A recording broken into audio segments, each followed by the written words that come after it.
Ladies and gentlemen, this is Nate Crespo, your host for today and forever, and welcome back to another episode of the Lawyers in the Making podcast, where it is my job to focus on the unique journeys to the law and law school of professionals in the legal field and law students.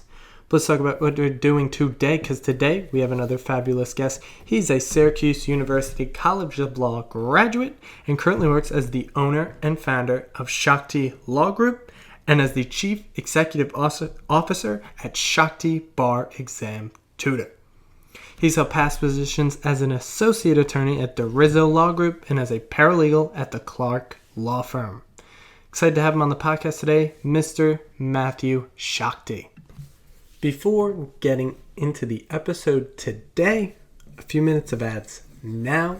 For no ads in the middle, no ads at the end. To support this podcast, please be sure to check out all the sponsors below: Start LSAT, Rhetoric, and LisaBlasser.com.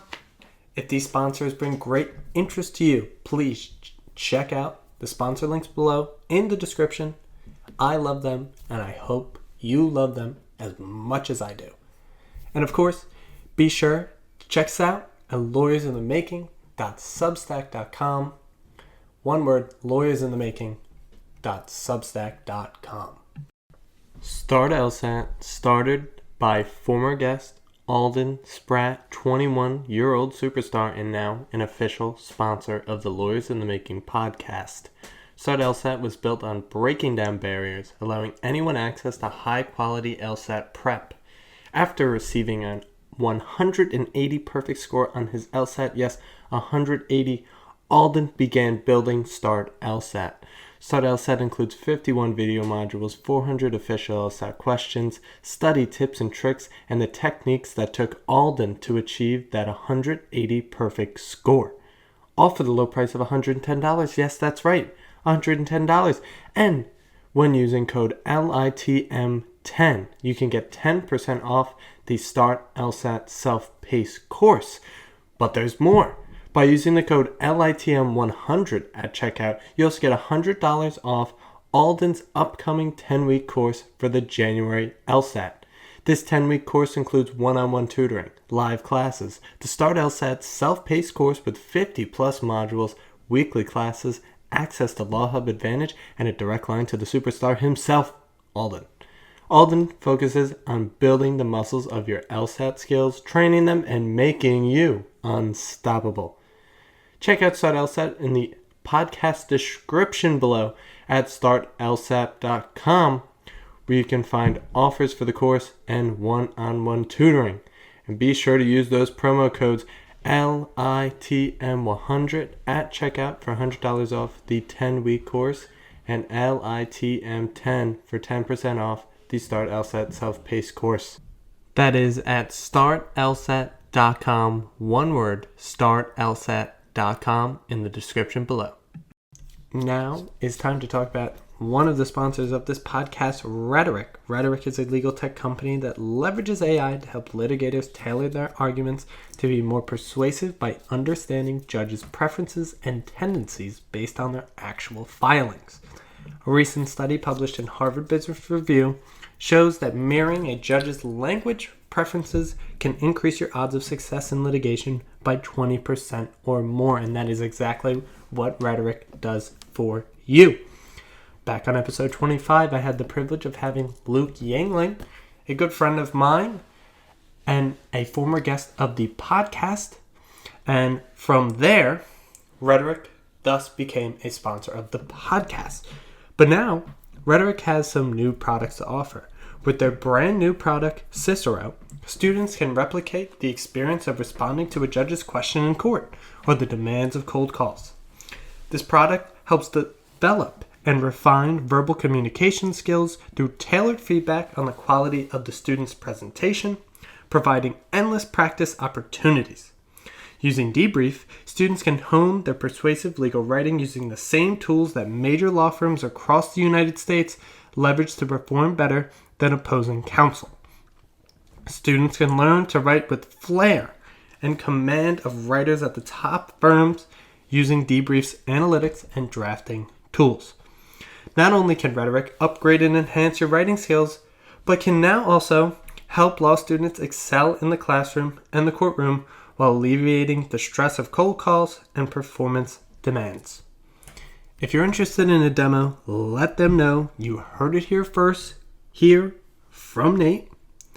And to support this podcast, check out Rhetoric in the description below at userhetoric.com. One word, userhetoric.com. Law students, are you feeling overwhelmed, stressed, or short on time in law school? Maybe you just want someone to show you a step-by-step framework to master the topics you're learning in your classes. I know the pressure you're under, and I've got the perfect solution for you. My course, The Law School Operating System, is proven to help you conquer law school with confidence and ease. Created by Lisa Blasser, a former guest on the podcast and founder of the Law School Success Institute, this course breaks down every subject into manageable main topics that you run through a comprehensive study system to thoroughly prepare you for class and final exams. No more feeling like you need to know everything all at once in the beginning. But that's not all, Nate. The Law School Operating System also teaches you how to schedule your studying and time effectively. For every topic, you'll know which study step you're on and when you'll complete it every week of your semester. No more mad dash cram sessions, more time with your loved ones. And with my system, you'll walk into your exams knowing you've given 100% of yourself, that there's nothing more you could have done to succeed, and there's no better confidence than that. Lisa breaks it down like this: one class, one list of main topics, and one system to master each topic. With recorded and live sessions for students available on her website and partnerships with law schools nationwide, the Law School Operating System is here to help you thrive from day one to the final exam. Ready to take control of your law school journey and operate at your full potential in law school? Visit www.lisablasser.com today and enroll in the Law School Operating System. Be sure to use code LSOSNATE10 at checkout for 10% off the recorded course. That is code LSOSNATE10 at checkout. People of the universe, Nate Crespo, your host for today and forever. And this is my conversation with Matt Schachte.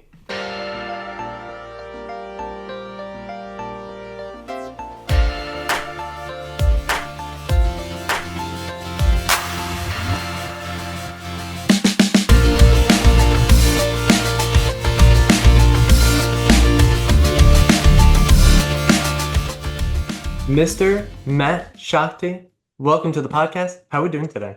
Excellent. Thank you for having me. Of course, Matt. Now, Matt, before we get started, can you tell the audience a little bit about yourself? Sure. My name is Matthew Schachte. I'm a graduate from Syracuse University College of Law.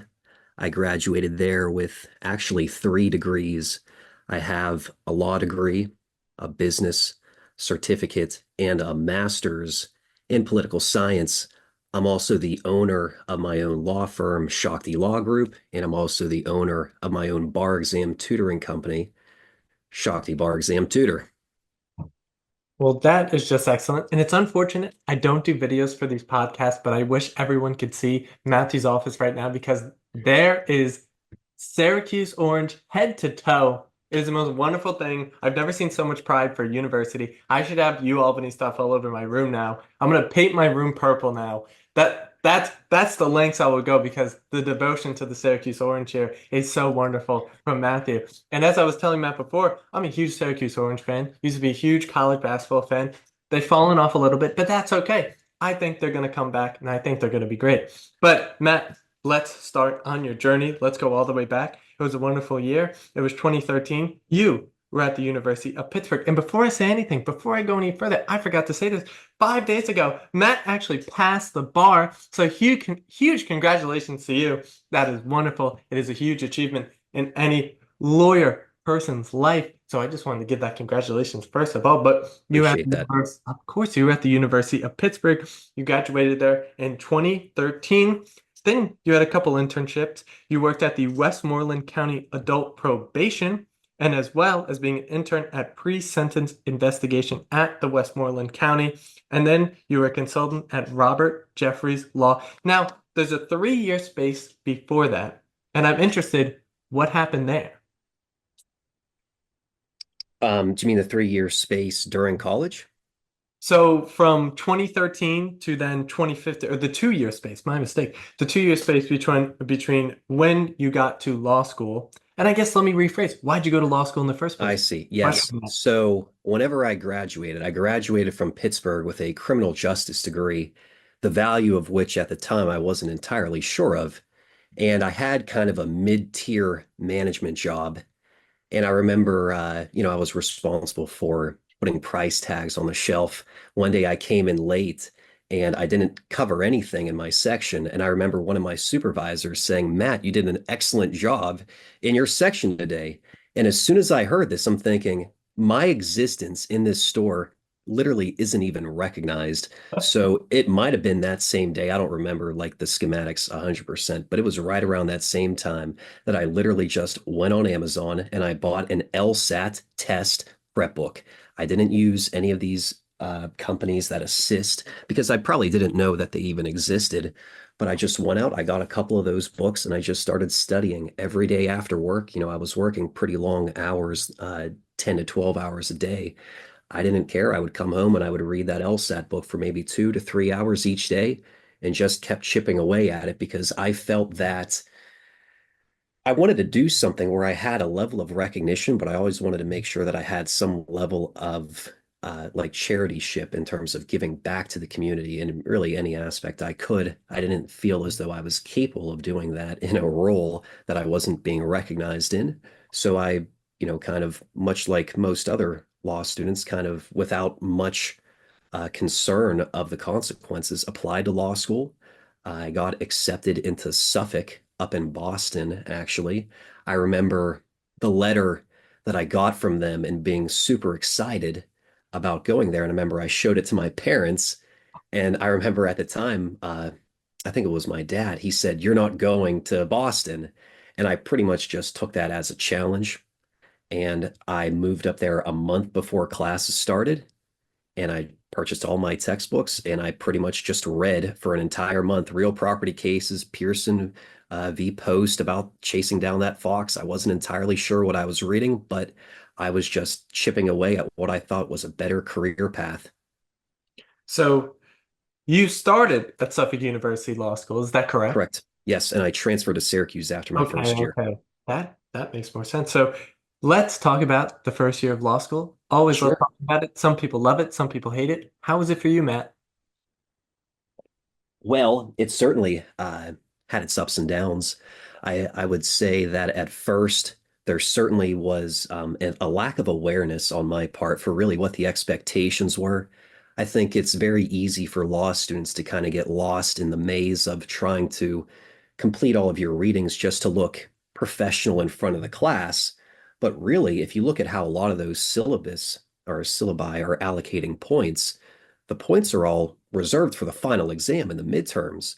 So I would say my first semester of law school, I was doing the best that I could just to stay above water on reviewing the cases for class while probably neglecting what I need to be doing and thinking more about the long-term midterms and final studies.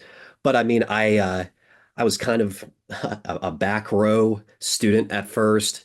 Sometimes it was like distracting back there because there would be people in front of you looking for stuff on Amazon or something, just like I mean, I think it's easy to point fingers in the student and say you should be paying attention, but I think we should also point fingers at professors who are ineffective at presenting a clear and concise lecture.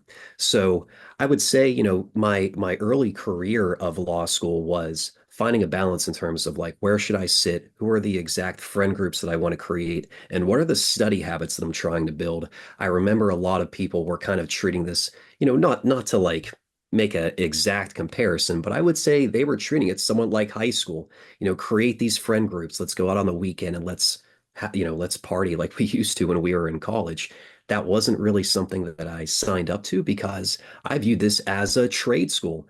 I came out of college. I didn't go directly to law school. I had like these 6 to 7 months of being a manager. And I really feel like that kind of hardened me to the idea of if I fail out of this, I don't have a cushy position waiting for me. If I fail out of this, I'm kind of going right back to that mid-tier manager job that I am desperately trying to escape. So this was like a certain level of internal motivation to stay committed to making sure that I was focused on the weekends and just chipping away at what I needed to get closer to my goal. Yeah, I couldn't agree more with that. I think a great point you made there is sort of you didn't have that cushion, something to fall back on. Because I felt that same way when I got my LSAT score. It was like, oh my gosh, like oh, like what am I gonna do now if I can't go down this path? What do I have to do? And it was honestly a huge motivator and a huge influence into doing this podcast and to doing it for so long, continuing to do it. Is because not in like a bad way, so I was like running away, but it was a really good motivator in terms of like I have to do this. Like I really have no other choice. And when it comes down to it, like I got to put my all into it. And indeed, I hope I did. I think I did to a certain extent. But after that first year, you then made your way to Syracuse University College of Law. You did your last 2 years there, but at the same time, you're also getting your master's in management as well as your master's in political science. Now, what exactly influenced you to also get those additional degrees while you were going through law school? Well, I'm just going to kind of make a direct statement. I think after you've challenged yourself to the level that is required for first year courses, the second and third year courses aren't really as difficult. And I mean difficult in the sense of they're not as demanding for like your reading assignments. You still have to read cases, but definitely a little bit of the pressure is gone. At least in Syracuse, we had an upper level grading curve, which is unlocked in the second year. So instead of tying us to a B curve, we're now tied to a B plus curve. So we had a little bit more, relaxed position there. But I think in the second year, I remember reading cases and going to class and talking about the cases. And I felt after a certain point that this was really just an accountability exercise because I don't really need a professor just to tell me what I've already read. At a certain point, I viewed this as just like an unnecessary step. So if I just kept feeling as though I'm not really being challenged, as crazy as it sounds, I didn't feel, and of course you can maybe pull my transcript and point to a contrary grade and say, well, you were challenged here. Okay, but by and large, I didn't feel as though there was a challenge or a level of engagement that I felt in law school that was making me a better professional, not attorney, but they weren't making me a better professional. A lot of this was more or less, like I'm saying, parakeeting case law holdings back to the professor. I don't need a professor to verify that I did the work. Trust me, I've done the work. So I was looking at what my options were at the time, and I reached out to one of the representatives from the political science department just to kind of take a tour and see what it was all about. And I looked at the curriculum, and it really gave me an opportunity, like I was saying, to expand what I would say are necessary tools as a professional to engage in some of these discussions that weren't just talk about the scope of your knowledge as defined within a case. You're not really asking me what I think. You're asking me what does the judge think? So it doesn't really matter what my opinion is. Now, I'm not saying that I'm overly opinionated whenever it came to the topic, but I felt like there are certainly different levels of engagement that education should provide. And the parakeeting 2L, 3L concept wasn't pushing me in a level that I thought would make me a professional and, subject to criticism and taking that well and listening to policy arguments and understanding both sides. So I was once again challenging myself to become better there. So, in speaking about these necessary skills that professionals should have throughout their legal career when they're emerging as legal professionals, that these are some necessary skills. What are these necessary skills that you felt you may have not got throughout your law school experience? Well, statistics is one of them. I think how you read and interpret data is very important. I would also say, just arguing policy, certainly 1L kind of gives you that moot court, mock trial style opportunity to engage or debate. But I would say most of the skills that I developed there were honestly listening, a dying art in the legal profession, having to listen and engage in policy debates, which is really something that I thought Maxwell kind of did an excellent job. Like we would all have to read from the same passage, but then we would kind of give our interpretation of the passage. And I think you're familiar, obviously, with how the recitation of case law goes. You're not really asked about your opinion of the case too much. You're just asked to frame what was the judge's opinion and how does that apply to a few very closely mirrored hypotheticals. But as far as reading an article, and asking how does that article affect you, there was a lot that I think we gained in those courses because we were looking at it from a very multicultural perspective, just given the makeup of the class. And I think having that ability to empathize and understand and challenge and collaborate was something that, in my experience of law school, we didn't necessarily have, at least at this particular stage. There's absolutely a pure acknowledgement of saying I could have been in study groups that did the same thing in law school. Sure, I could have engaged in more, secondary extracurricular activities in law school. Absolutely, but I wanted to be challenged according to a curriculum where we all were kind of abiding by the same level of workmanship. I think that's a concept where it's like if all of us are showing up to a course at 10 a.m. and we've all done the reading, I love being a part of those conversations. People want to be in those seats. They want to be engaged. And I felt like that was something a little bit different than what I was getting from law school, which is pretty much a bunch, I'm generalizing, obviously, and certainly there are outliers, which I would kind of say this is more of an outlier. But what I remember was a majority of people just kind of sitting there going through the motions. Maybe they did the reading, maybe they didn't do the reading, maybe they did a quick Quimby search before the class just to kind of do a 10-minute flash. And there was definitely a lack of consistency in terms of how engaging a lot of those subjects were. I mean, no one was really talking unless the professor is throwing darts at them, as opposed to, I mean, just kind of a non-confrontational, hey, what did you think about the article? Is a completely different premise than saying, do you agree with Learned Hand's decision on this 1980 case about something you really don't care about? There's just a different level of engagement there. And like I'm saying, I honestly found a lot of value just from these higher level academic discussions. It seems like what you're describing that you had, and you could correct me if I'm wrong, but it's sort of like the reverse Socratic method, that instead of trying to figure out what you believe and if there are contradictions in your belief, it's rather what did someone else believe, and can you explain why they thought so and so? And it sort of takes away that critical thinking aspect that is so necessary for any lawyer, for really any profession out there in the world, even outside of the legal profession. But Like, sorry to interrupt, but I oh, mean, go you ahead. you just nailed it. That's exactly a term that I wish I would have used. I felt as though, and I mean, I know what I'm saying, and I think when I'm saying it, it even sounds somewhat crazy to me, but I'm really trying to make a clear point in terms of that second and third year. It wasn't really about critical thinking. It wasn't about how can this be applied broad scale. It was really just within the confines of a case. I mean, what is law school other than giving you various tools that have been developed by precedent? They're just two completely different games. And you're right. I wanted to challenge myself for more of a critical thinking exercise. And I think that has made me a better attorney directly. No, obviously I couldn't agree more, and I bring up the Socratic method. Of course, Socrates, one of my favorite authors Yes, me ever. too. I read the Republic all day long. It's one of my. I know that's not Or Socrates. the apology.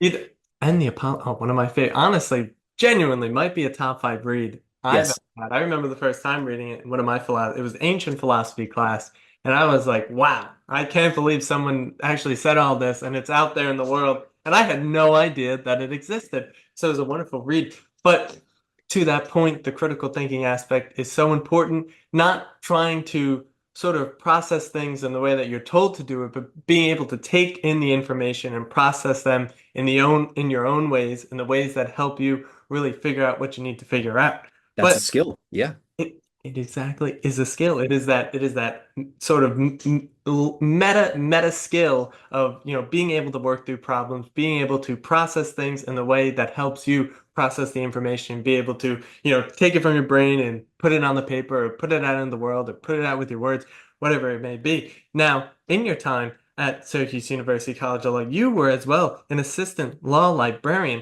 and I'm very interested in that position. Can you talk about that experience? Because I feel like it was very helpful. You got a lot of quiet time.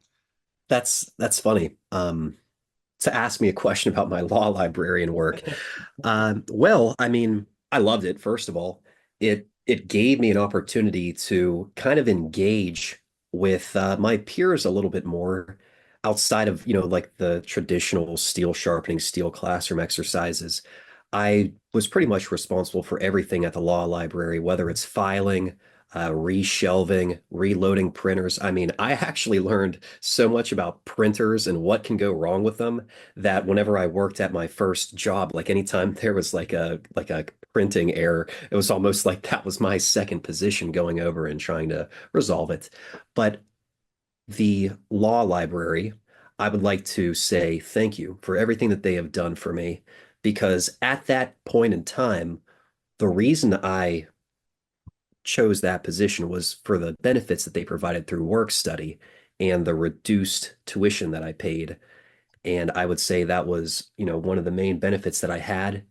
But it was probably 2 to 3 times a week. I would show up there. I probably had 10 hours a week, which was pretty much, like you were saying, my dedicated study time. And whenever I was there, it certainly was. I think I can phrase this in a pretty elegant manner.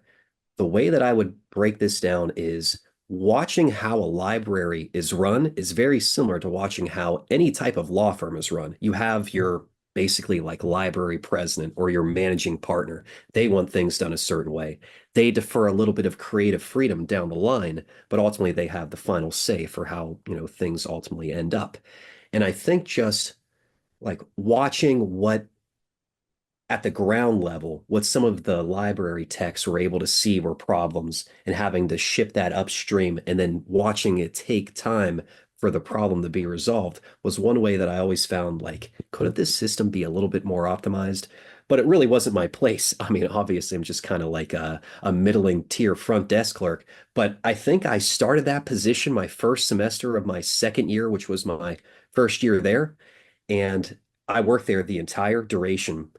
I love it there. I'm actually headed back to Syracuse tomorrow morning for alumni weekend, and I can guarantee that one of my first stops will be to the law library and visiting Joe at the front desk. Excellent boss, and I think this is something interesting that you might actually find a value for the podcast. It's the way that she would ask you to complete tasks that gave me so much motivation. And let me just give you an example. Like if somebody says to me, Matt, I need those reports done by 4 p.m. I'm kind of like a stubborn horse getting those done because I know that I need to do them. But every time I would go into work at the law library, I remember my boss, Joe, would say, she would always say, Matt, I got some filing over there. If you want to do it, great. If not, that's okay too. And I was like, if Joe just needs some filing done, I got her. I got her back. I'll take care of that for you, Joe. So like the way that she would delegate tasks, I always thought that was like indirectly to me very motivating. I'm sure somebody else can look at it and say, who cares? I'm not filing today. But I always found this was more of a collaborative approach, which wasn't something that I was really getting in my early years as an attorney. So it's something that I decided to try and integrate in any capacity that I have in my own two businesses. Of course, I mean, listen, it sounds like she understands systems very well. I don't at all, but all I know is incentives are very, very important. And when you ask someone to do something and you make it somewhat voluntarily, Yes, some people, it depends on the type of personality you have. correct. But Yes, if you're willing to take the initiative more often than not, you're going to take all of those volunteer opportunities you possibly can.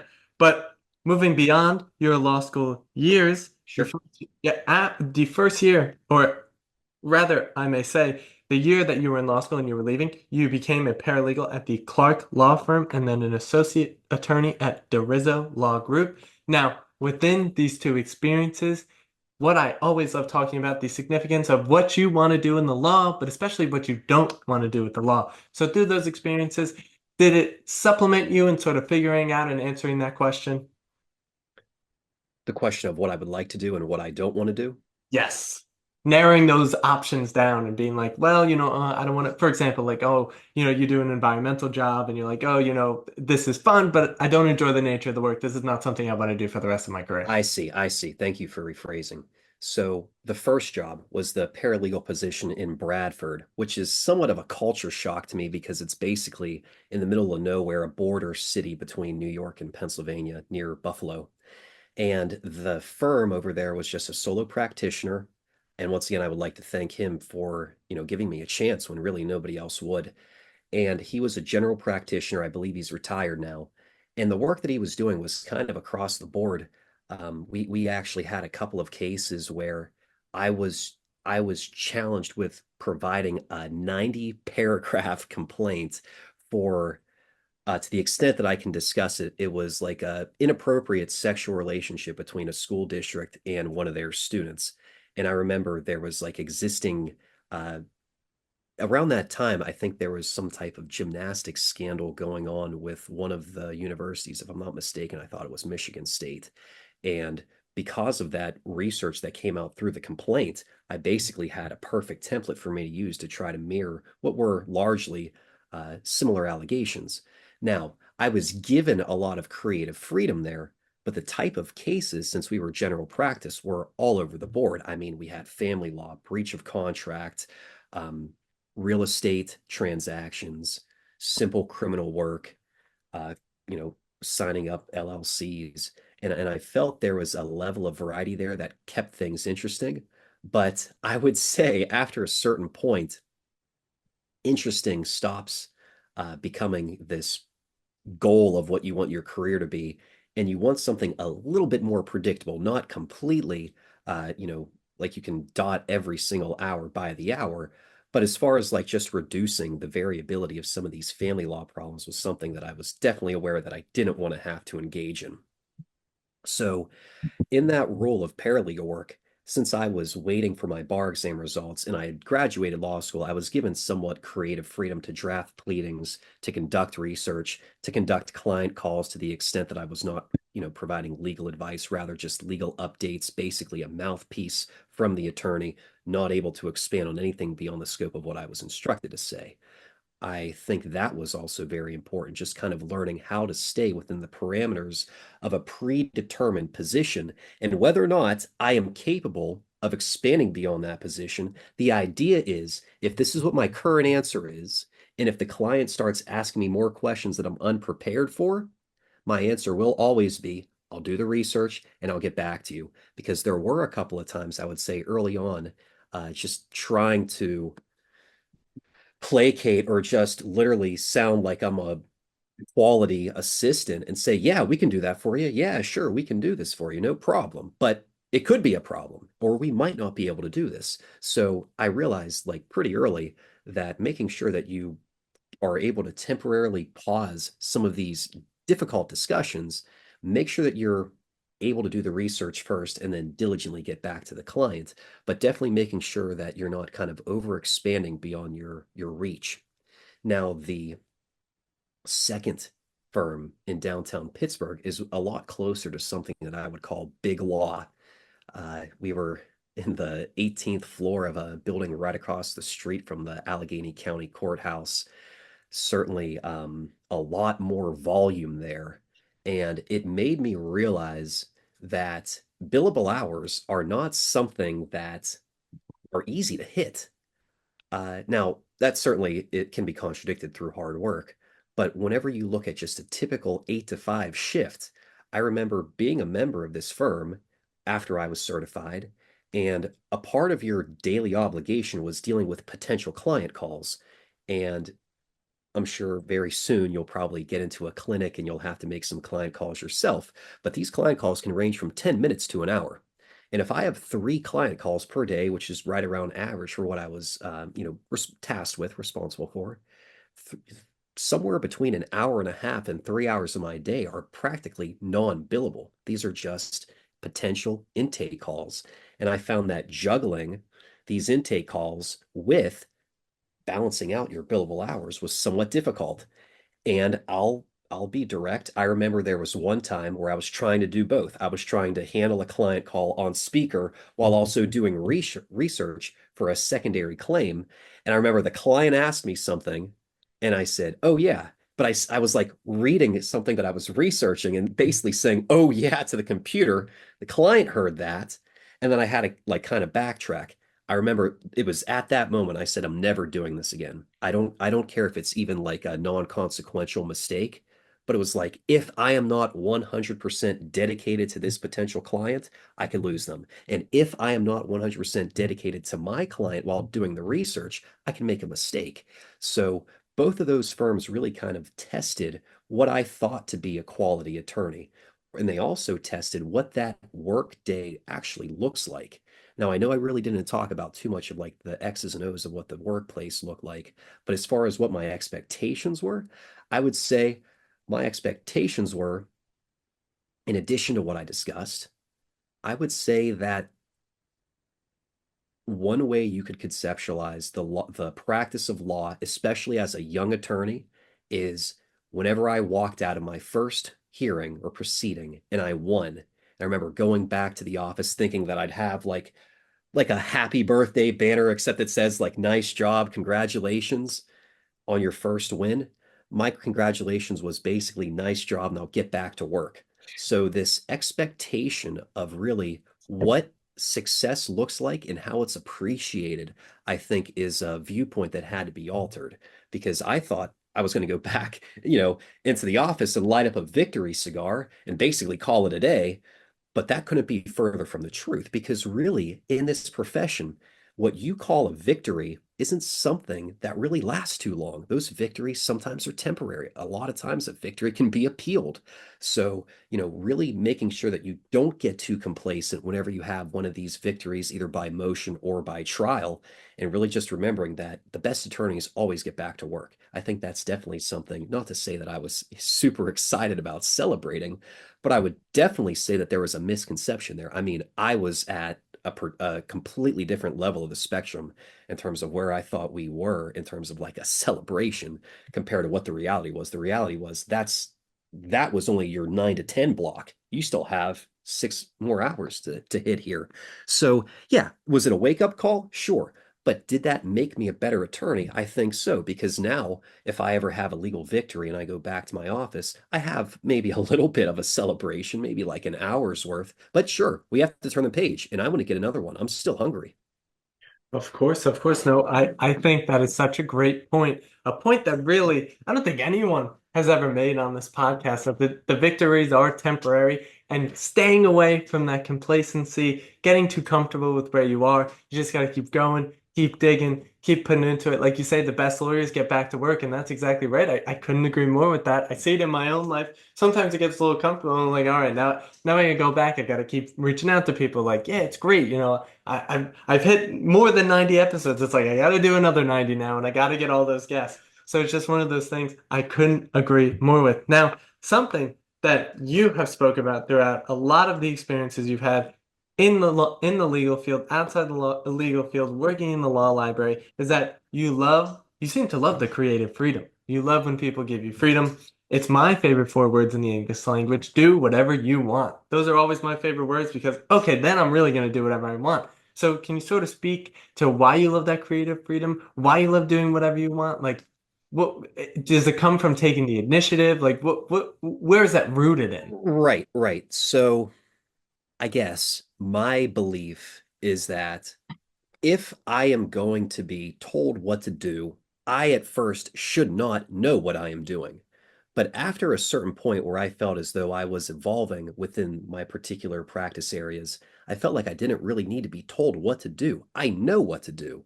So, like the idea of someone saying, Matt, you better make sure that motion is filed by the end of today. I could basically say, I already filed that yesterday.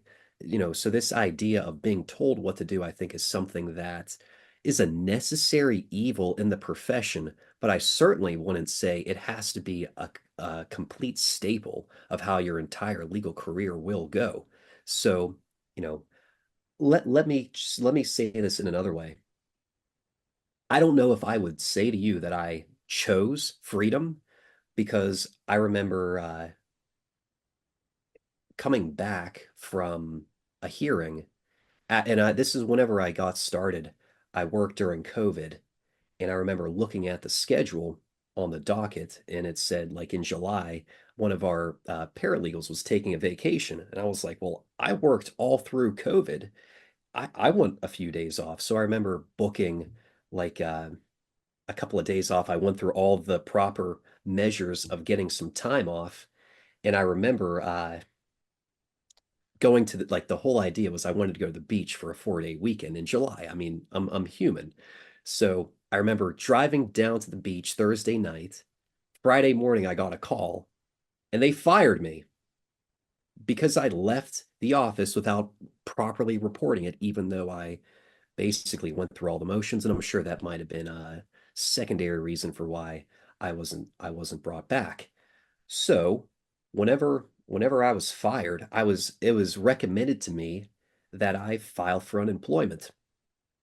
And after going to law school and taking the bar exam 3 different times and not being successful and then finally passing, the idea of going on unemployment was not something that was going to resonate well with me.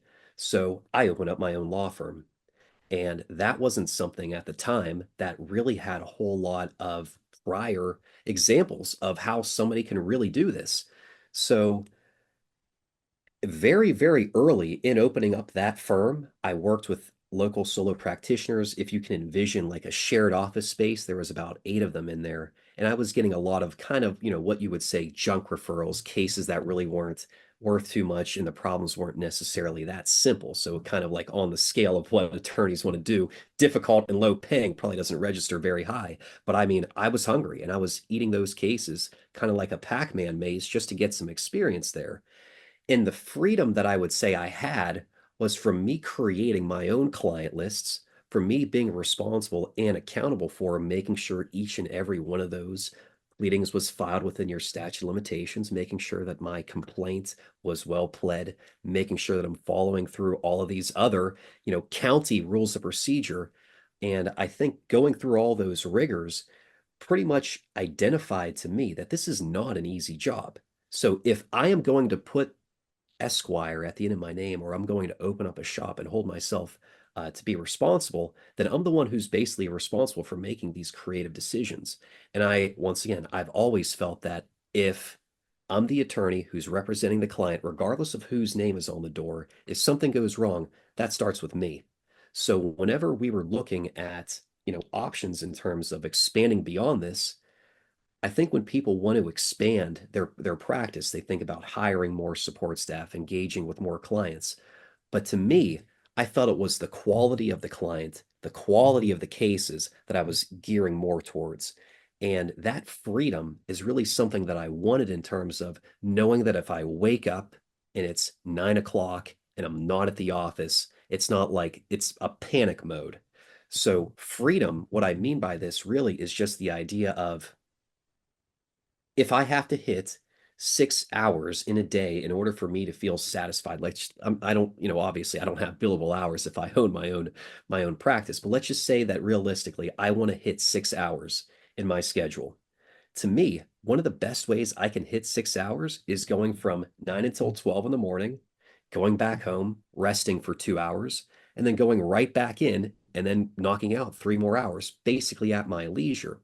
Because once again, the idea is I know that I have a good work ethic.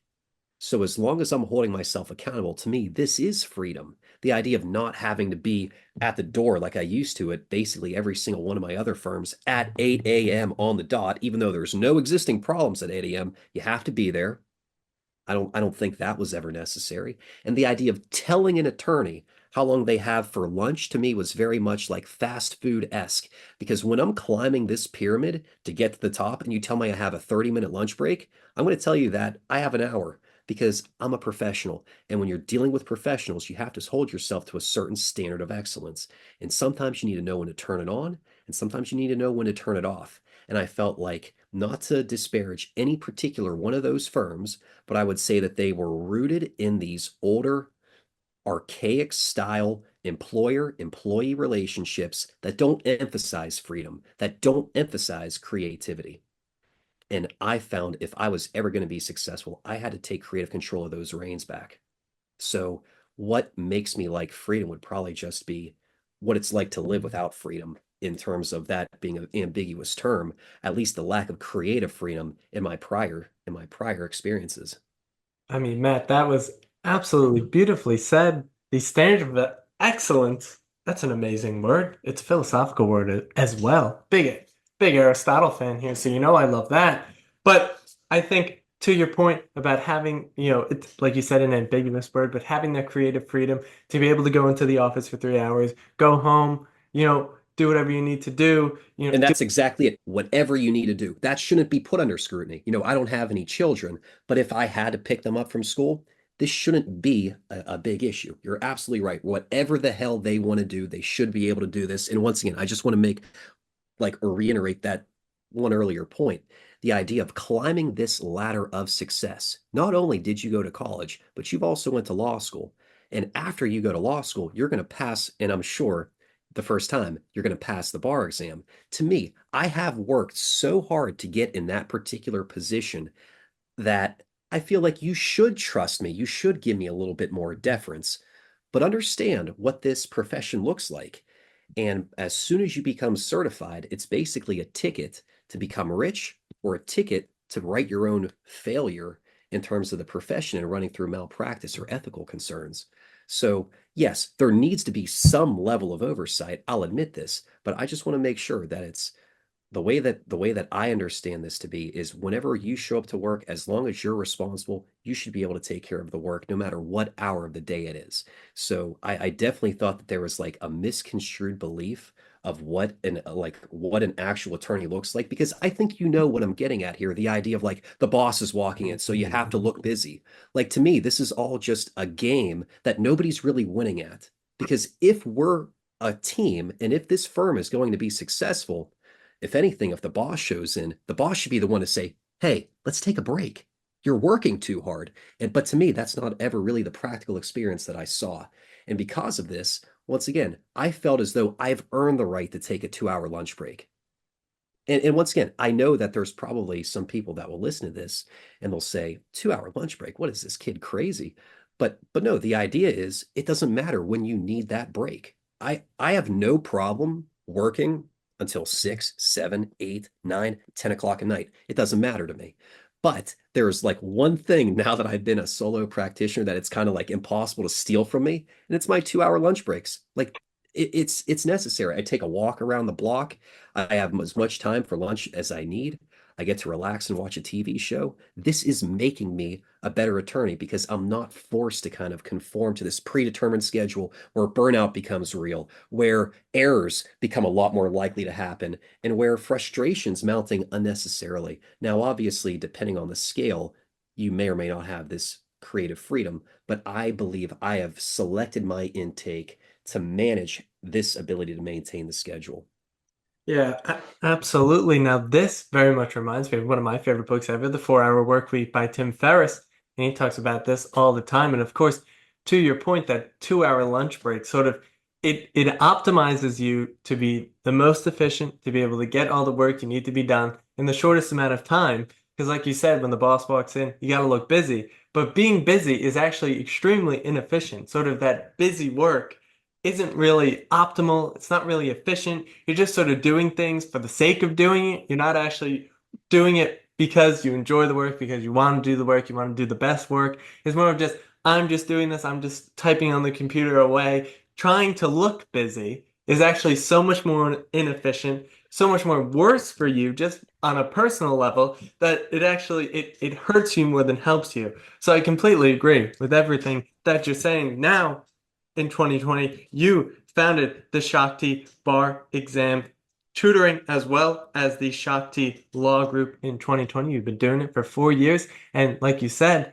you had opened it up. You were getting some junk referrals, just trying to get some experience under your belt. And we always love talking about here when people hang their own shingle. There's some struggles that come with it. So if there were any struggles, talk about that and how the experience has been in the last 4 years. Well, I don't know if I would necessarily say struggles to start with. I mean, I will definitely talk about struggles, but I would just like to kind of say that there were definitely like these initial checkpoints that you kind of have to make sure in terms of your IOLTA account.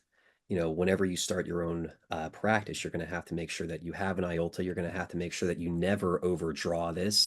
Sometimes that can be problematic, especially if certain counties only accept complaint, like whenever you file a complaint, sometimes they only accept a check from an IOLTA account. So making sure that there's a sufficient amount in there before you file a complaint is something you need to be cognizant of. Also, taxes, I would say, in terms of like paying taxes, that was something that really wasn't clear to me how exactly that should be done when you're running your own business. So I reached out to my accountant that I've been working with for the past 5 years, and we decided to do the quarterly tax system, where I just look at what my quarterly income is and pay my predetermined schedule there. So early on, trying to find a balance between keeping your finances up. You're also responsible for your attorney licensee, your attorney licensing fee. You're also responsible for your CLE fee. You're also responsible for your attorney insurance. So, and I had to get a new laptop. I think whenever you start your own business, you might as well treat yourself with some new technology.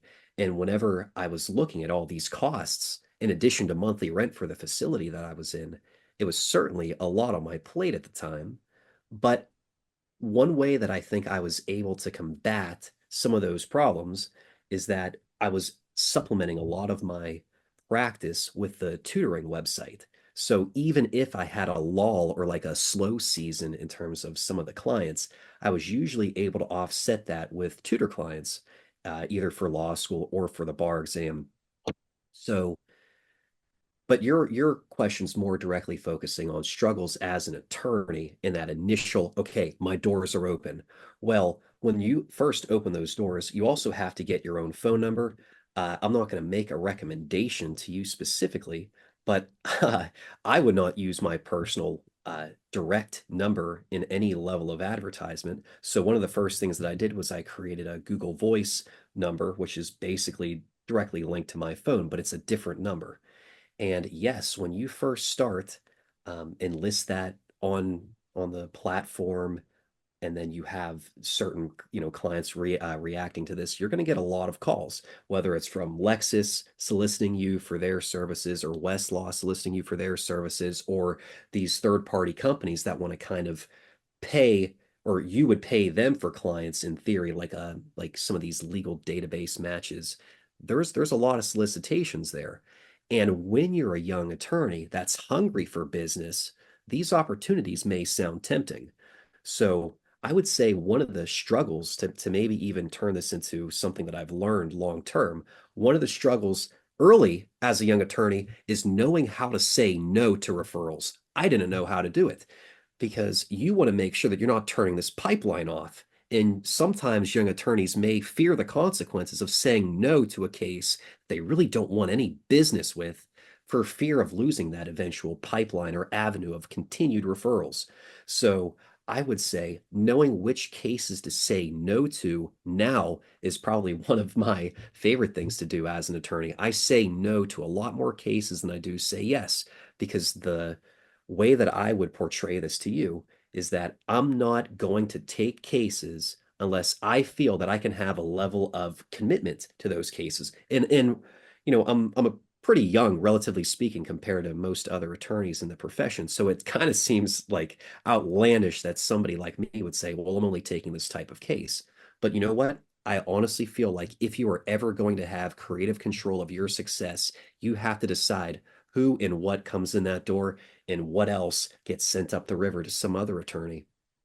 Yeah, I think what you just said there is so significant. Learning how to say no, knowing how to say no, saying no to things that probably won't help you, because at the end of the day, there is that client relationship that, you know what? Maybe it's just not a good fit. Maybe we just probably won't have success here with this case. Sorry, you're gonna have to find another attorney. There's absolutely nothing wrong with that. And Right, right. Could I add one more thing to this, if you don't mind? absolutely. One thing that I would tell you in particular, and really any young attorney, is whenever you receive a referral, always ask where the referral came from. And there's a reason for this, because I want to make sure that if you do receive a referral, that you're aware of what the expectations are. So let me just give you a few examples, or, really just one example encapsulating the few examples that I had of kind of the same issue. It was, I'm getting a referral, and whenever the client calls me, the client's telling me that they heard all about me, about how this is my preferred area, about how I know how to do this, and I can get it done relatively cheap. When in fact, I've never really practiced in this area. I don't have any practical experience, and I'm not entirely sure what the cost projection looks like. So here's how I want to kind of summarize the point that I'm making. You have to grab the reins and you have to set the table. And if that table is already set with expectations, I want you to wipe the table clean and you reset. And if that potential client is not comfortable with those new parameters, then so be it. But I cannot engage with clients who have been told that Matt is the best family law attorney and he can handle your divorce for $500 flat. If that's what I hear in the client engagement, I'm going to be the one to correct them that says, I don't really practice in this, and I'm going to have to hold you on some type of retainer fee that I'm not entirely sure what the projections will look like because I have to map out the course of litigation. So once again, to put it simply, if they come to you with this reference that once again, it doesn't necessarily have to be that you're the most qualified person in this, but even if they're receiving the reference that you're the right person for the job, I always want you to ask yourself if that's true.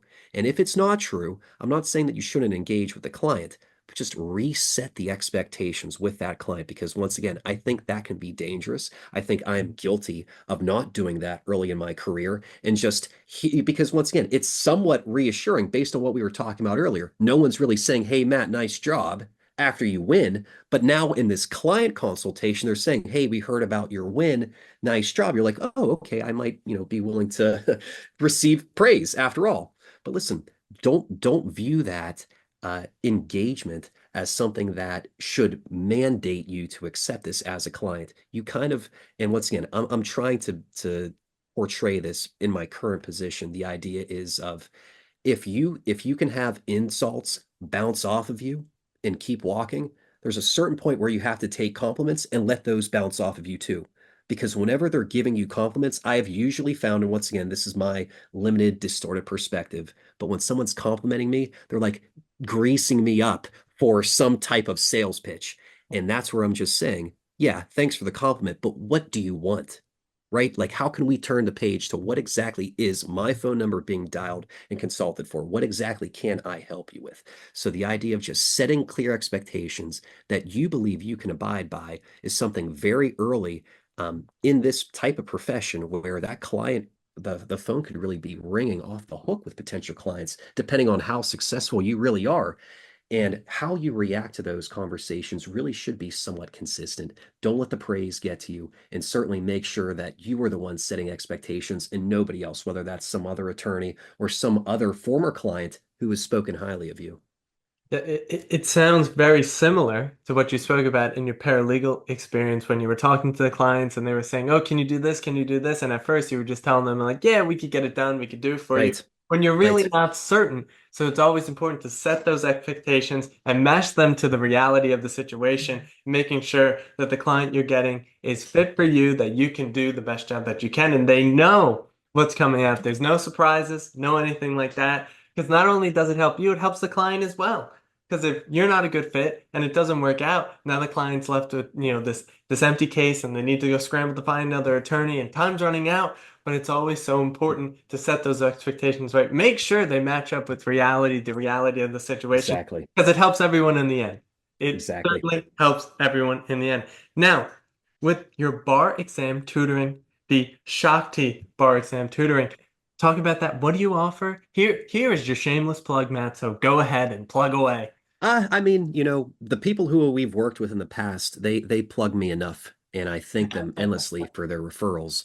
But, I've created a prep course that hopefully fills the void from what these prep companies are missing in terms of their structure. And yes, I'm capable of throwing a little bit of shade at them. Trust me, they're not going to lose any business over it. But what these companies tend to provide is just a watered down outline, kind of distilling what you should know, and video lectures kind of recapping what a quality professor would sound like, whether or not you had them. Now, I want to ask you just a quick question. Are you aware of any prep companies that have a JD prep course and an LLM prep course? Or do you think that people are mostly just being lumped in together? I would just based on this, I have no idea. But if I were to take an educated guess, I would think they're just lumped together.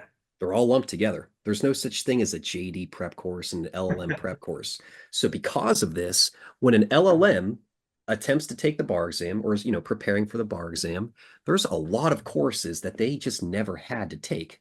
Depending on the school, depending on the LLM's prior experiences, I'm not sure if this is news to you, but a majority of LLMs do not have to take those first year courses. The bar exam, by and large, is really just a collaborative effort to see how well you know your first year subjects. So an LLM has to start at a different point, a more foundational point than what I believe a JD should do. So the starting points aren't really portrayed evenly.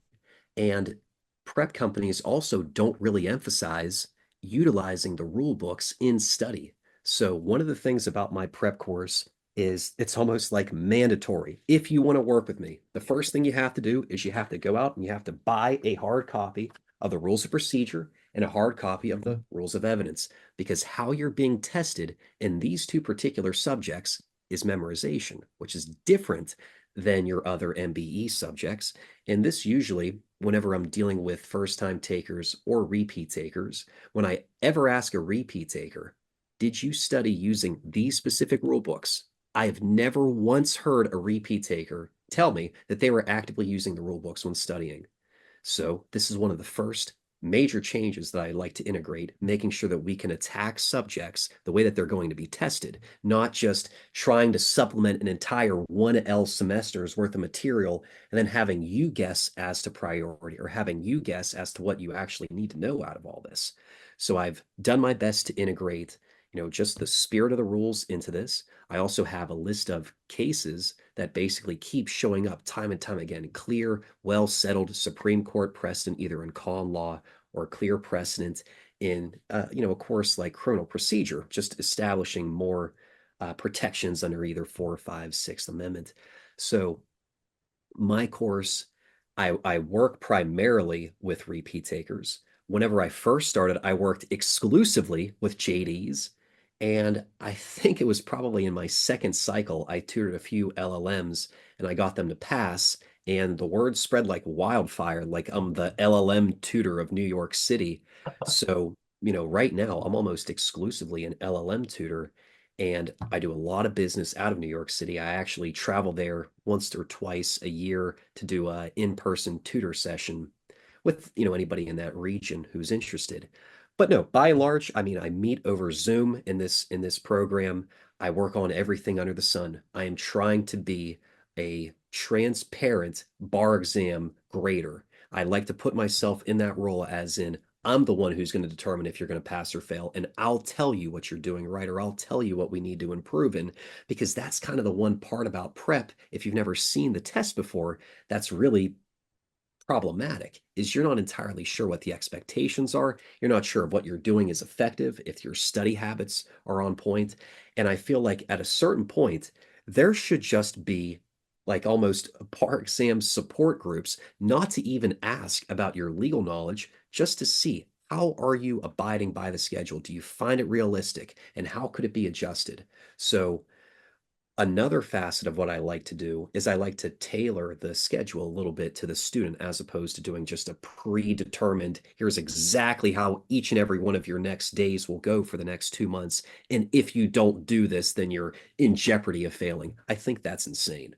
So bar prep companies, by and large, like giving you daily goals. My company likes giving you weekly goals. So if you have a bad day, it's not like the entire course needs to be adjusted, but the idea is just offset it. So I just want to give you a quick example. Let's say that we have a mandatory requirement of 50 multiple choice questions a day, okay?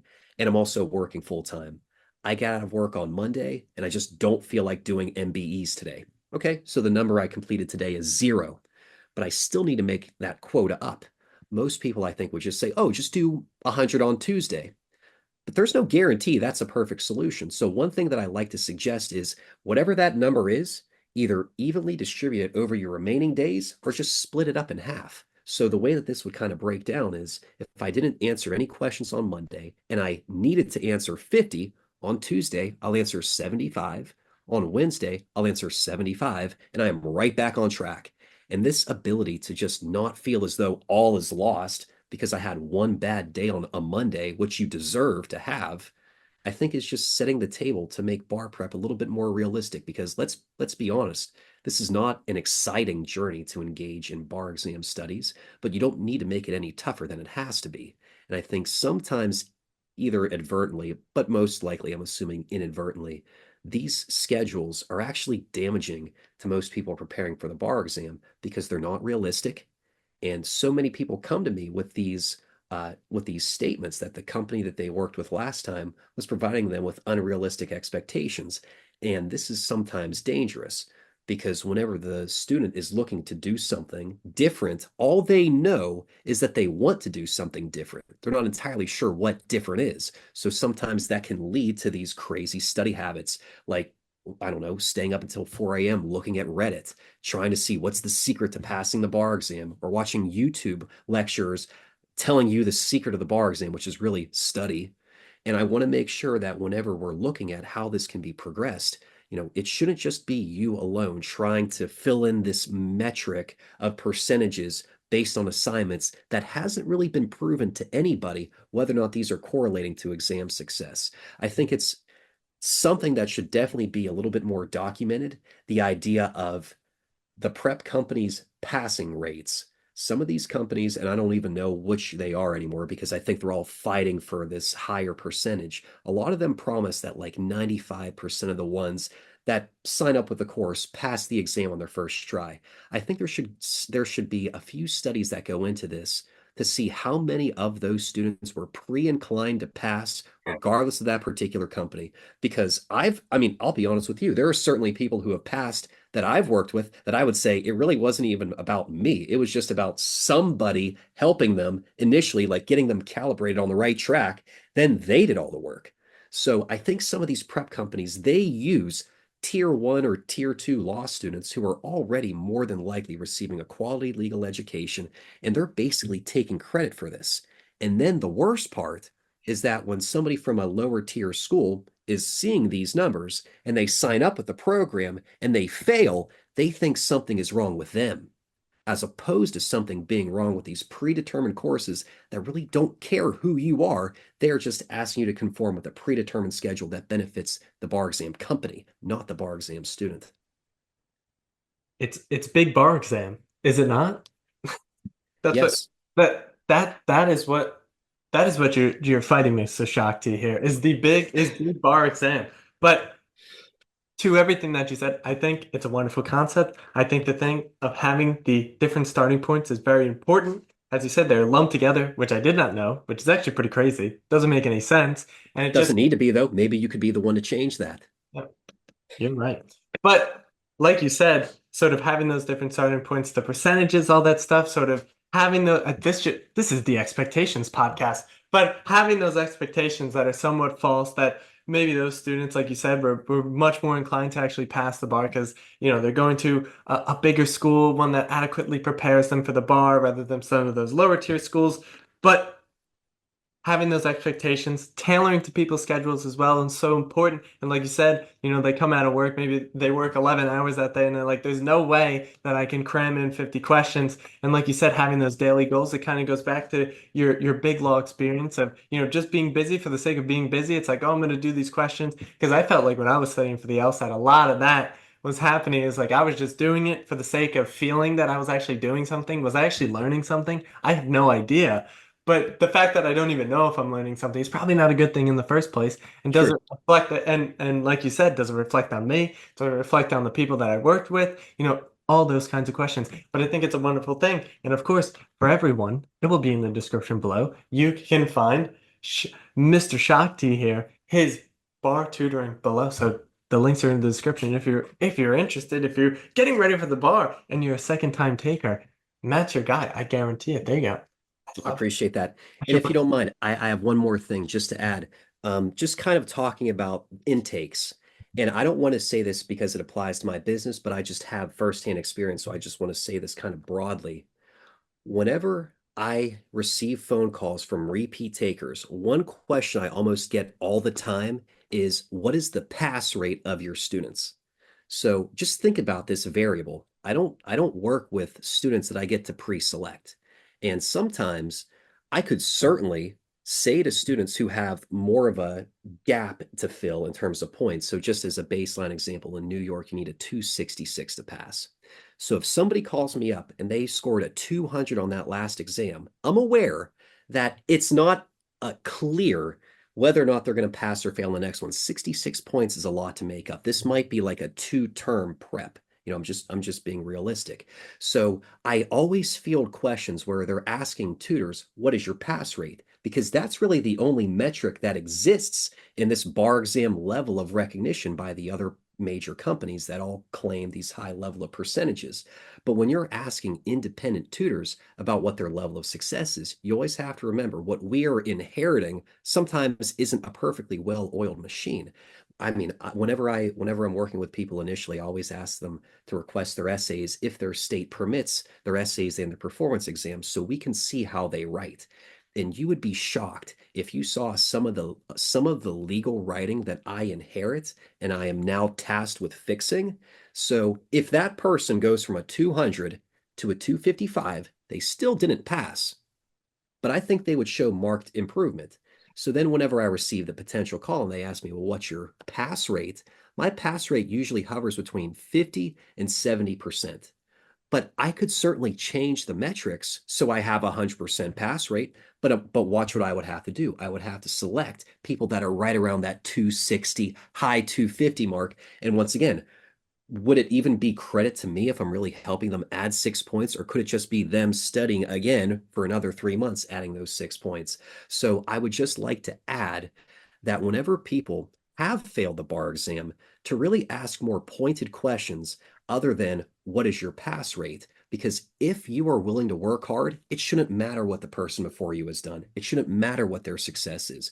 Because as long as you're taking creative control over your study, like we're also advocating to take control over your work life balance, if you can take control, it doesn't matter what those people have done. Instead, ask what exactly are the expectations? How engaged do I need to be with this program? What are your suggestions in terms of alternatives? Like you almost asked me, what makes you different than some of these other prep courses? But I just want to make sure to everybody out there, if you have engaged as a repeat taker with a tutor, asking them what their success rate is isn't really getting you closer to finding a quality tutor. See how well they can engage in conversation and give you meaningful feedback instead of just repeating trite expressions of, well, yeah, study hard and work hard and everything's going to be great. I mean, what you study is important. Whenever you're trying to pass the exam, I like to say that we are preparing for the bar exam, not studying, because prepare doesn't mean that you're glued to a rule book. Preparing sometimes means knowing when to turn it on and turn it off. So the level of engagement, the level of interactivity, I think is something that really needs to be fostered between tutors and the people that they work with. And sometimes it's not always reflected in just what a arbitrary number pass rate is, basically something that I can't control to a large degree other than what we do during prep. And in those last few minutes going into the test, I always try to be as transparent as I can. I even have a final walkthrough session with everybody, just trying to give one last march of the battle drum, and then we head in there. But certainly, I think there's a lot that can be improved in this area. I am trying to do my best to improve the quality of legal tutoring, whether that's in law school or whether that's for the bar exam. But I am certainly aware of existing tutors. I am aware of the void of quality tutors in this area. And I don't know if I'm necessarily the perfect person to fill the void, but I know that if we can keep articulating that an issue exists, hopefully over time there will be some work done there. And maybe we can interest more people like yourself to kind of engage in this area where once again, what you thought of a traditional legal job really shouldn't be compartmentalized in you sitting as a desk as an attorney. How can you juggle two businesses? I think this is definitely something that's becoming more realistic in this profession. Absolutely. I couldn't agree more. It's the tagline of this podcast. You said it perfectly. There is no straight path. There's only your unique journey. And wherever that journey takes you, it's what you want it to be, what you envision it to be. It could be anything you want. You just got to dream it and then do it. I love that very much. But Matt, we're now down to the last 5 questions. The first of the 5 questions, something I've seen throughout the entire journey of doing this podcast, that the legal industry is moving in a certain way. They got all these new technologies, AI, software, whatever they may be. So this is sort of the tech stack question per se. What does your tech stack look like, either personally or used in your business? Recommendations that you would have for people out there. You're saying what should I do as far as integrating AI or some of these secondary tools Well, into the business model? no, I'm just asking you what Sure. what sort of tools do you use currently, if you do, if there are any. It is the tech stack question. Sort of what does your tech if it's very simple, there's nothing wrong with that. There's beauty in simplicity, Matt. No, yeah, I mean, I've drafted a lot of complaints. I use a lot of templates. anytime I do anything, I'm doing a lot more research than I am actually typing. Don't reinvent the wheel is one of the very first lessons I was kind of taught in this profession. So old templates, legal databases. I don't use anything AI. I'm not opposed to it. I think it's kind of a newly developing aspect within the field. I've seen how it can be utilized. I think it has tremendous potential, but I like to be the one with the pen in my hand whenever it comes time to articulating pleadings. I don't think there's something that can be replicated uh, quite as well as the trained eye of an attorney. So I try to stay modern. I try to implement as many, new changes that I can as far as, you know, there's some billing software that I think that can assist. There's also some software that can maybe keep track of your own, like, I mean, billable hours in your own personal hours aren't necessarily the exact same. So you can have some software that kind of assists in this. I also use like, I think it's called Dragonware or Dragon Speech, just like dictation software, kind of cutting down on organic typing. And let me just say how this works, at least in my business. Um, I have used dictation for complaints. Like if I'm thinking about a crazy breach of contract allegation, I don't know how to type it, but I can say it. I'll use dictation for this. But one of the best things, I actually learned this in a Syracuse legal clinic, the idea of having a client discussion or an actual hearing and then writing a memo to file. So remember we were talking about this celebration cigar. Well, what I kind of start doing is going back to the office, and as a part of my celebration, I just dictate a memo to file about what the opponent was arguing and what the judge said to this. Because once again, if that ever came up on appeal, I don't want to have to kind of wonder what exactly took place. I need to be able to kind of remember those exact details and see if I can use that moving forward. So I'll just dictate a memo to file, kind of edit it on Microsoft Word, print it out, stick it in the file, or just leave it as a PDF to be reviewed with the rest of it. But yeah, I try to remain as modern as I can, but I would say that I obviously have bumped into some limitations here or there. I mean, a lot of the software that you have to use for research is expensive, so there are some kind of like alternatives around this. Certain county bar associations allow you to use their computers and you can research Lexis, but it's directly at their computer. Sometimes there's a little bit of a line. And then there's also like free websites that I think kind of supplement a little bit of this. You kind of have to be aware of all options. Yeah, of course. Like you said, as it may seem, I'm always on my computer, but I will live and die with a pen and pencil. Live and die. I'm always writing, especially if I'm trying to get some thoughts on the paper. I'll just start writing and I'll just rip it all up. I'll be like 5 pages in, I'll be like, what the hell happened? But I think it's better for me, for my memory and such. I just love it so much. I always need to be writing stuff down. My handwriting's terrible. I was told before, earlier today, my handwriting's terrible. Like, you don't need to tell me. But of course, the pen and pencil, I'll live and die by it. But those are great recommendations. Exactly. Fourth to last question here, Matt. Lavin Lawyers in the Making podcast. What are your book recommendations for people? It doesn't have to be about the law. Just some of your favorite books you've ever read, something to give a gift to someone. Well, I think you named one of them earlier whenever you mentioned the apology. Um, I would also say the Federalist Papers. It was something that we had to read in my first year of political science.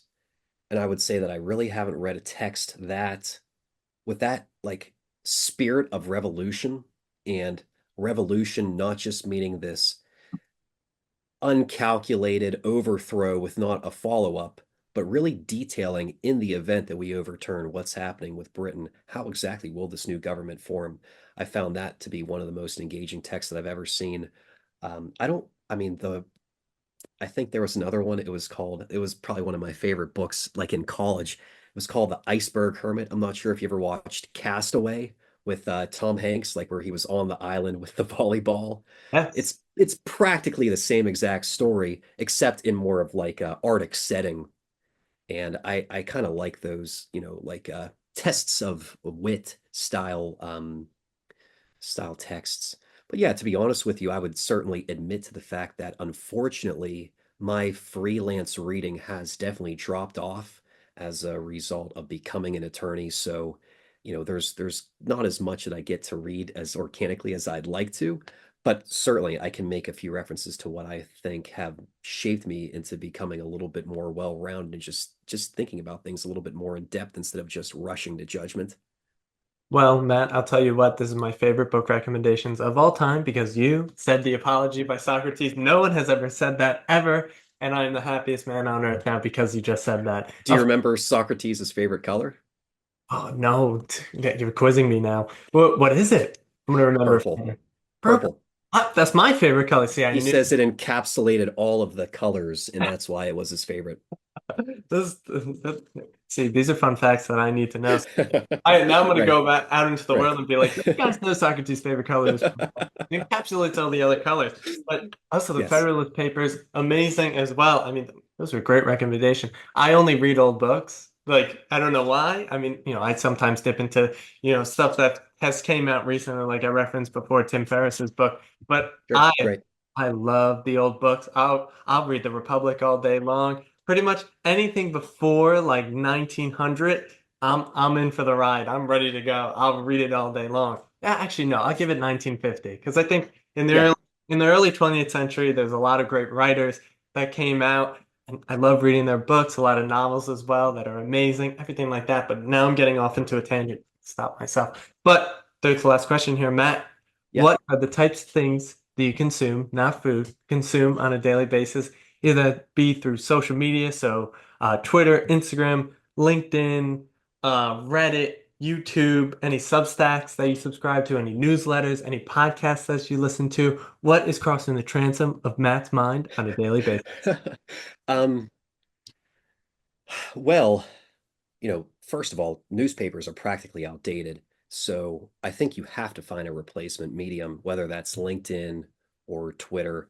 I'm pretty much, I would say I dedicate at least an hour, at least each day, into just aimlessly scrolling through these social media sites just to probably make sure that I'm not missing anything major.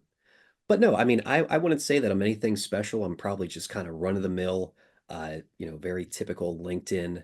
I I used to be on Facebook a lot more, but I think we can agree that it's I kind of forgot been Facebook. I always forget yeah, Facebook. I it's know it's kind of been stolen people by a generation before us and now being used like beyond what I thought it was supposed to be used, just people kind of sharing statuses. Now that's kind of ancient. So that's not really a thing anymore. But yeah, LinkedIn, Instagram, Twitter. I think these are all actually, believe it or not, I think these are excellent sources of material because whether or not they say something, they are often or always held to public scrutiny. And I think that's something that in the past, whenever you read something in a newspaper, it basically is printed as if it's a matter of fact. And I think a lot of what you're seeing now, to avoid a tangent, but a lot of what you're seeing now has really become like whenever they say fact, fact just means if it can be verified. Like you could say crime is increasing, but if crime isn't being reported, it's not necessarily a true fact. So like I love the idea of seeing how people respond to a lot of what these, I mean, obviously I think some of these publications are aware that their publications are somewhat dying a slow death. And now you'll see them posting on these same exact mediums.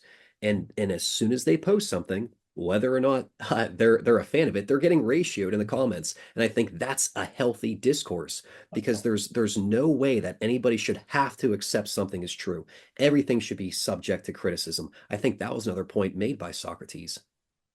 Of course it was. Of course he said it. Of course it was him. I think you're the first person ever to ever say ratio on the podcast. I'm so happy you said that. But it's very true. It's getting scrutinized in real time. You can see it in real time. So it's very exciting. It makes the news a little more exciting. It makes things, you see that public discourse right in front of your eyes, like, oh, what's going on here? And you could sort of Right. dig, and there's this.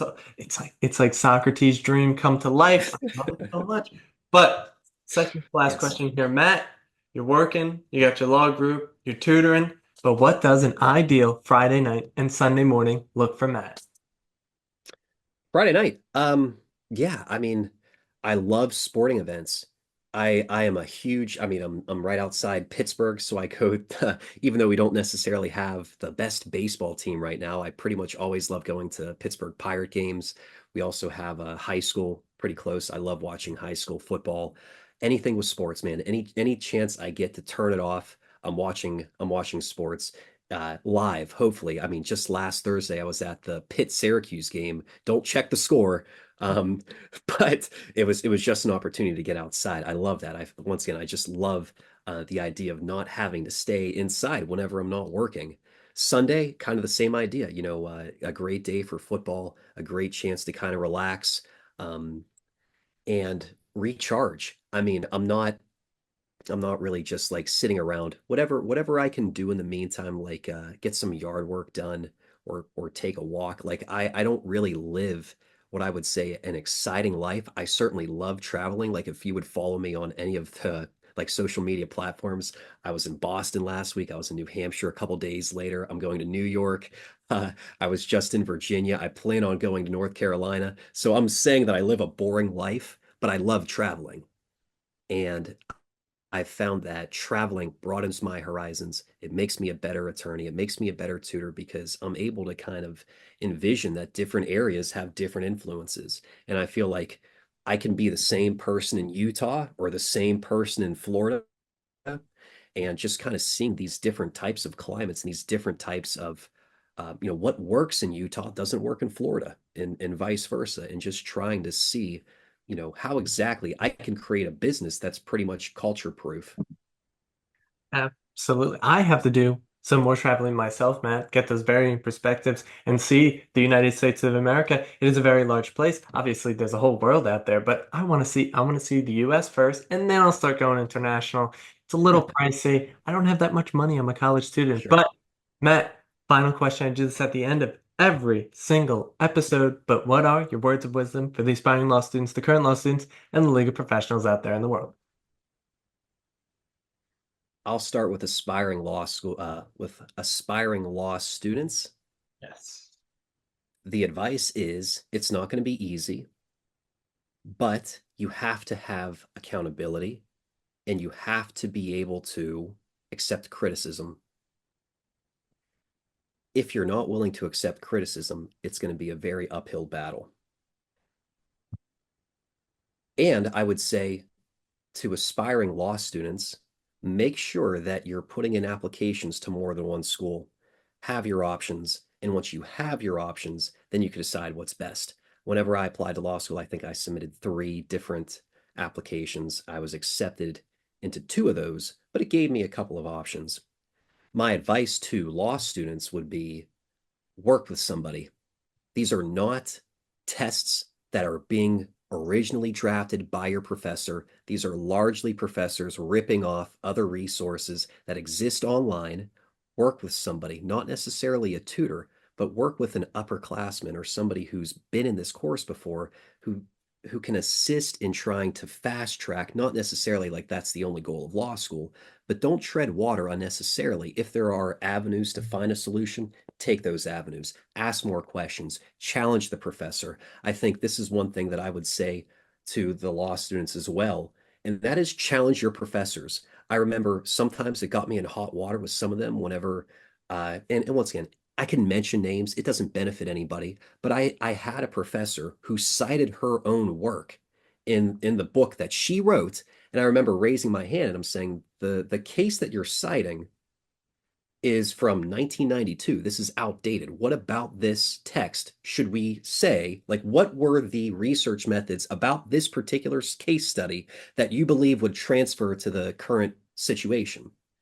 And I think I got a pretty bad grade in that course, not because of the work that I did. I mean, I was an excellent student. I never missed a class. That was the one thing that I always would hold myself to. I am not going to miss a class. No matter how much I like or dislike the professor, I'm not going to miss the class. But the one thing that I would say is you have to challenge your professors. You have to, because if you don't, then nobody will. And when you challenge them, hopefully, and what I mean by challenge is not only asking questions that are helping you understand the material, but yes, I really do feel like professors should be asked, why is the law the way that it is?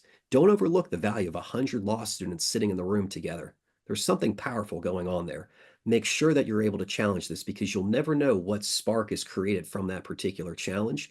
And I think when more people are sitting there silent, less creativity is appearing in the room, less of it is really being grown from and fostered from that culture, which I think should be the role of law school, because certainly you'll realize whenever you're out of there that those academic conversation, I know I was throwing a little bit of a slant on them earlier, but I'll restore their integrity here. Those conversations, you're going to miss those. The idea of just having, what your opinion was about this case, and seeing how this could be changed long term, challenge the current norm, because as you very well know, laws adapt, laws improve, laws can get better. So challenge the professor, challenge your classmates. And I think your final recommendation was to those that are currently in the profession, find a way to get a 2-hour lunch break. Well, Try to regain creative control. Well, Matt, it was all beautifully said. You hit every checkpoint, and I loved it very much. Especially, we talked about Socrates so much. We try to embody him as much as we can. Just like my philosophy professors know, unfortunately, when Nate walks in and he's ready to raise his hand, it's the last thing that a philosophy professor would like to see. Same when Matt walks into a room ready to raise his hand into a law classroom. But Matt, that is the podcast. That is the episode. So thank you so much for coming on here. Spread your wisdom, spread your experiences. And as of course, be sure to check out all of Matt's stuff below in the description. And of course, check us out at lawyersinthemaking.substack.com. Lawyers in the Making, one word, substack.com. And I will see you all in the next one.